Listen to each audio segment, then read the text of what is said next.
Hello everyone, welcome back to another video. आज की इस वीडियो में हम लोग बात करेंगे बैचलर ऑफ आर्किटेक्चर कोर्स के बारे में। बैचलर ऑफ आर्किटेक्चर के कोर्स में आप एडमिशन किस तरह से ले सकते हो। इंडिया के जो टॉप गवर्नमेंट कॉलेज हैं एनआईटी, ट्रिपल आईटी और सीएफटीआई में एडमिशन की प्रक्रिया क्या है, कौन सा एंट्रेंस टेस्ट देना होगा आपको, इंडियन स्टूडेंट्स और जो एनआरआई स्टूडेंट है वो किस तरह से अप्लाई कर सकते हैं एग्जामिनेशन के लिए, कौन सा एंट्रेंस एग्जामिनेशन देना होगा आपको, क्या एलिजिबिलिटी है, एग्जामिनेशन पैटर्न क्या है, देन उसके बाद आपको फॉर्म भरने के लिए कौन कौन सी प्रक्रिया अपनानी होगी, उसके बारे में कंप्लीट डिटेल में इंफॉर्मेशन होने वाला है। तो आप वीडियो को कंप्लीट इन तक देखते रहना। आप हमारे टेलीग्राम चैनल पे जाके ज्वाइन कर सकते हो वीडियोस की अपडेट के लिए, लिंक डिस्क्रिप्शन में ही, या फिर टेलीग्राम ऐप में सर्च करो @पल्लव आंसू फिल्म्स। चैनल के सपोर्ट के लिए चैनल को सब्सक्राइब कर दो, बेल आइकन के बटन को प्रेस कर दो, इस वीडियो को लाइक कर देना, शेयर कर देना। आर्किटेक्चर के कोर्स की बात की जाए तो आर्किटेक्चर के कोर्स के एडमिशन के लिए इंडिया में जो टॉप गवर्नमेंट कॉलेजेस हैं आपके, उसमें आपको एंट्रेंस एग्जामिनेशन देना होता है। तो दो एंट्रेंस एग्जामिनेशन है, एक तो आपका national aptitude test in architecture जो कि नाटा का एग्जामिनेशन है, ये एक नेशनल लेवल एंट्रेंस एग्जामिनेशन है और ये आपको अंडर ग्रेजुएट के कोर्सेज में एडमिशन देता है। ये आपको जितने भी इंडिया में कॉलेज हैं जो कि प्राइवेट हैं या फिर जो सेल्फ फंडेड कॉलेज है वहाँ पे एडमिशन देता है। इसके अलावा एक और है जो कि जेईई मेन पेपर 2 के नाम से जाना जाता है, बैचलर ऑफ आर्किटेक्चर कोर्स में। यहाँ पे एडमिशन के लिए आपको सिंपली जब आपका क्वालिफाई हो जाएगा पेपर तो आप एनआईटीज, ट्रिपल आईटीज और जीएफटीआईज या फिर सीएफटीआईज कह लो, वहाँ पे आपका एडमिशन होता है। तो मैं आज की इस वीडियो में जेईई मेन पेपर 2 के बारे में बताने वाला हूँ, जिसको इंडियन स्टूडेंट्स और एनआरआई स्टूडेंट्स दोनों इस एग्जामिनेशन को दे सकते हैं। बैचलर ऑफ आर्किटेक्चर की बात करें तो ये जेईई मेंस का एग्जामिनेशन का पेपर है और पेपर 2A है bachelor of architecture. Exam paper की बात की जाए तो इसके 3 पार्ट है। पार्ट 1 मैथमेटिक्स, पार्ट 2 आपका एप्टीट्यूड टेस्ट जो कि पार्ट 1 और पार्ट 2 आपका कंप्यूटर बेस्ड टेस्ट मोड में लिया जाता है, ऑनलाइन मोड में लिया जाता है। और पेपर 3 जो आपका ड्राइंग टेस्ट है वो आपका पेन पेपर मोड में लिया जाता है, यानी कि ऑफलाइन लिया जाता है, ड्राइंग आपको बनाना होता है। पेपर की बात करें तो पेपर इंडिया में 2021 में फरवरी में होने वाला है और मई में होने वाला है, मतलब 2 बार होने वाला है पेपर। तो जो फरवरी का एप्लीकेशन फॉर्म है वो फिलअप हो चुका है और जो मई के लिए फॉर्म फिलअप होगा वो आपका अप्रैल के लास्ट में फॉर्म फिलअप होगा। इनकी डेट्स की बात करें तो 23, 24, 25, 26 फरवरी को एग्जामिनेशन होगा जेईई मेन पेपर 2 जो कि बैचलर ऑफ आर्किटेक्चर के लिए होता है। तो उसमें बहुत सारे बच्चे रजिस्टर करते हैं, Indian candidates and NRI candidates.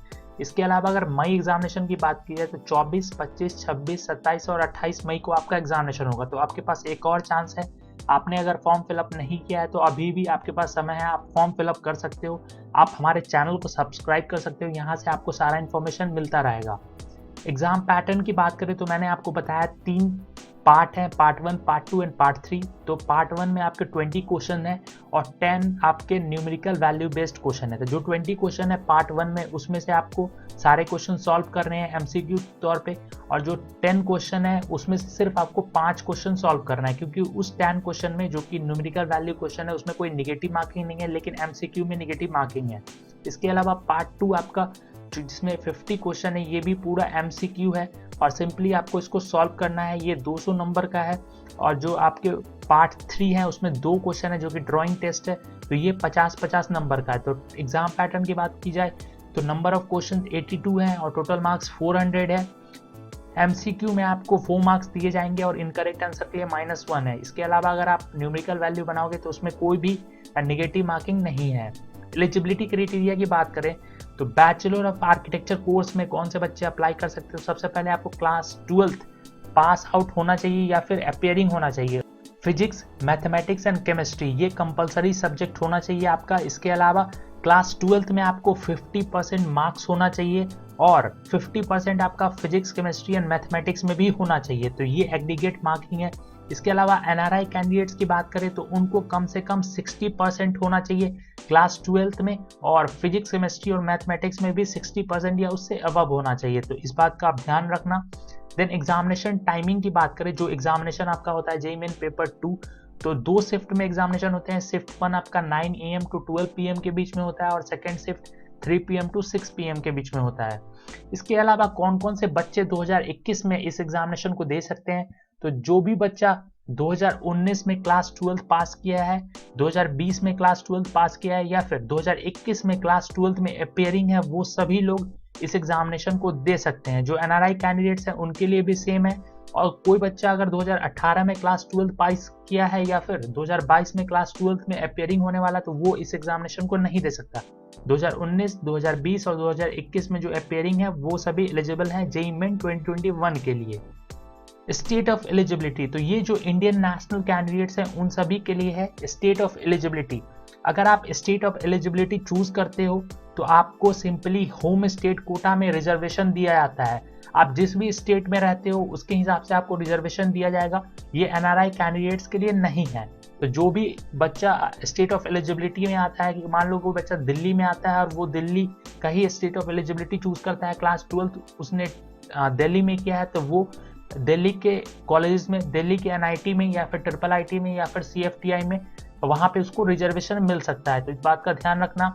इसके अलावा कोई बच्चा अगर क्लास 12 किया है दिल्ली में और वो पंजाब से स्टेट ऑफ एलिजिबिलिटी चूज कर रहा है, तो उसको कोई भी रिजर्वेशन नहीं दिया जाएगा। तो इस बात का ध्यान रखना। ज्यादा जानकारी के लिए आप इसको पढ़ सकते हो। रिजर्वेशन की बात की जाए तो इंडियन कैंडिडेट्स को रिजर्वेशन भी दिया जाता है। स्पेसिफिक कैटेगरी को 15% शेड्यूल कास्ट कैंडिडेट्स को दिया जाता है, 7.5% ST कैंडिडेट्स को दिया जाता है, 27% OBC NCL कैटेगरी कैंडिडेट्स को दिया जाता है, 10% जनरल EWS जो कि इकोनॉमिकल विकर सेक्शन कैंडिडेट है उनको दिया जाता है। Then PWD person with disability को 40% रिजर्वेशन है। इसके अलावा ईच कैटेगरी को 5% रिजर्वेशन है फॉर द कैंडिडेट विद 40% और मोर फिजिकल डिसेबिलिटी। जो आपके PWD कैंडिडेट्स है और इन कैटेगरी में आते हैं तो उनको 5% एक्स्ट्रा रिजर्वेशन दिया जाता है। और रिजर्वेशन की बात कर ही रहा हूं तो NRI कैंडिडेट्स के लिए कोई रिजर्वेशन नहीं है। NRI जो कैंडिडेट्स है उनको किसी भी तरह का रिजर्वेशन नहीं मिलता है। अगर वो SC ST या फिर OBC कोटा में है तो उनको कोई रिजर्वेशन नहीं मिलता है। उसके बाद एक एलिजिबिलिटी है जो सिर्फ 2021 के लिए है, जो आप सभी को पता होगा। NIT, IIIT और CFTIs में एडमिशन के लिए 75% चाहिए। 2021 में स्पेशल प्रिविलेज है सभी कैंडिडेट्स को जो कि इंडिया में रहते हैं, उनको 75% की जरूरत नहीं है। सिर्फ उनको क्लास 12 में पासिंग सर्टिफिकेट चाहिए, यानी कि उसका कुछ भी परसेंट हो चलेगा, 75% की जरूरत नहीं है। तो इस बात का आप ध्यान रखना। देन उसके बाद NRI कैंडिडेट्स की बात करें तो NRI कैंडिडेट्स को कोई भी स्पेशल प्रिविलेज नहीं है, कोई भी रिजर्वेशन नहीं है, कोई भी कोटा उनको नहीं दिया जाता है। लेकिन NRI स्टूडेंट्स जो हैं उनको कुछ यूनिवर्सिटीज में प्रिविलेज है, लेकिन गवर्नमेंट के कोई भी यूनिवर्सिटी में कोई भी प्रिविलेज नहीं है। उसके अलावा अगर स्पेशल स्कीम की बात करें जो कि गवर्नमेंट की तरफ से दी जाती है, तो जो NRI कैंडिडेट्स है वो डासा स्कीम के थ्रू इंडिया में पढ़ने आते हैं। जैसा कि आप देख सकते हो उनको 60% चाहिए क्लास 12 में या उससे अधिक नंबर चाहिए। फिर उसके बाद डासा स्कीम के थ्रू उनको रजिस्ट्रेशन करना होता है जो कि $350 का होता है, और वो उनको फीस पे करना होता है और वो नॉन रिफंडेबल फी है। तो इस बात का आपको ध्यान रखना होता है। इसके अलावा NRI कैंडिडेट्स के लिए जो डासा और CIWG जो कि गल्फ कंट्री से आते हैं उनके लिए स्पेशल कोटा है। डायरेक्ट एडमिशन होता है। स्टूडेंट जो अब्रॉड में रहते हैं वो इंडिया में डायरेक्ट एडमिशन ले सकते हैं डासा स्कीम के थ्रू। और 1/3 ऑफ द सीट उनके लिए रिजर्व है। 1/3 ऑफ द सीट रिजर्व है CIWG कैटेगरी कैंडिडेट्स के लिए जो कि children of Indian worker in gulf countries में है। तो 1/3 सीट रिजर्व है। टोटल सीट की बात की जाए तो 3000 सीट रिजर्व किया गया है NRI स्टूडेंट्स के लिए इंडिया के इंजीनियरिंग कॉलेज में। टोटल सीट की मैं बात कर रहा हूँ, सिर्फ मैं आपके बैचलर ऑफ आर्किटेक्चर की बात नहीं कर रहा हूँ, टोटल सीट की बात कर रहा हूँ। और जो भी कैंडिडेट्स CIWG में आते हैं उनको फीस कम देना होता है। डासा के थ्रू CIWG में आते हैं उनको फीस कम देना होता है। लेकिन एक और है कि जो NRI कोटा है उसमें कोई भी आप कैटेगरी क्लेम नहीं कर सकते हो। SC ST अगर OBC हो तो आप कैटेगरी क्लेम नहीं कर सकते हो, आपको जनरल कोटा में रखा जाएगा क्योंकि आप NRI कैंडिडेट्स हो। इसके अलावा जो भी NRI स्टूडेंट SAARC कंट्री से आते हैं उनको 50% की फीस में छूट दी गई है, जो कि अच्छी बात है। वैसे आपको $4000 पे करना होगा, लेकिन आप NRI कोटा के तहत SAARC कंट्री में आते हो तो आपको 50% ऑफ यानी कि $2000 पे करना होगा, और साथ में $350 आपके रजिस्ट्रेशन के फी हो गए जो कि नॉन रिफंडेबल। तो ये कंप्लीट डिटेल है बैचलर ऑफ आर्किटेक्चर कोर्स के लिए कि किस तरह से इंडियन स्टूडेंट्स और NRI स्टूडेंट्स एडमिशन ले सकते हैं। फिर भी कोई डाउट हो तो कमेंट कर देना। उम्मीद है आपको वीडियो अच्छा लगा होगा। वीडियो अच्छा लगा तो जरूर से लाइक और शेयर करना, और चैनल पर नए हो तो सब्सक्राइब करके बेल आइकन के बटन को प्रेस कर देना। Thank you for watching. Thank you.